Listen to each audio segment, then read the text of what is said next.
નમસ્કાર મિત્રો, વિડીયોમાં તમારું સ્વાગત છે। જી હા મિત્રો, અત્યારે હાલના મોટા અને મહત્વના સમાચાર સામે આવી રહ્યા છે। તો મિત્રો, સમાચારમાં વાત કરીએ તો રાજકોટ મોરબી હાઈવે પર ગમખ્વાર અકસ્માતની ઘટના બની છે। કાંગદડી ગામ નજીક આ અકસ્માત સર્જાયો હતો। બે કાર વચ્ચે જોરદાર ટક્કર થતા બે બાળકોના મોત થયા હતા, જ્યારે 4 લોકો ઇજાગ્રસ્ત થયા છે। આ ઘટનાને લઈ પરિવારમાં શોકનો માહોલ છવાયો છે। પોલીસે અકસ્માતે મોતનો ગુનો નોંધી વધુ તપાસ હાથ ધરી છે।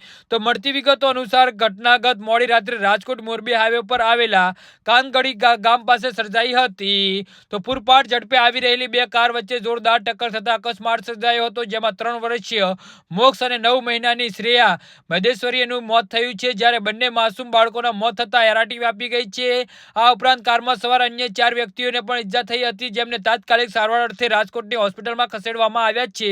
અકસ્માતની જાણ થતાં પોલીસ કાફલો ઘટના સ્થળે પહોંચ્યો હતો। પોલીસે મૃતદેહને પોસ્ટમોર્ટમ માટે ખસેડી આગળની કાર્યવાહી હાથ ધરી છે। આ અકસ્માત કયા કારણોસર સર્જાયો તે વધુ તપાસ શરૂ કરવામાં આવી છે। જી હા મિત્રો, તો આના વિશે તમારું શું કહેવું છે તો નીચે અમારી કમેન્ટ બોક્સમાં જરૂરથી જણાવજો। અમારી યુટ્યુબ ચેનલને સબસ્ક્રાઇબ કરવાની ભૂલતા નહીં। ધન્યવાદ।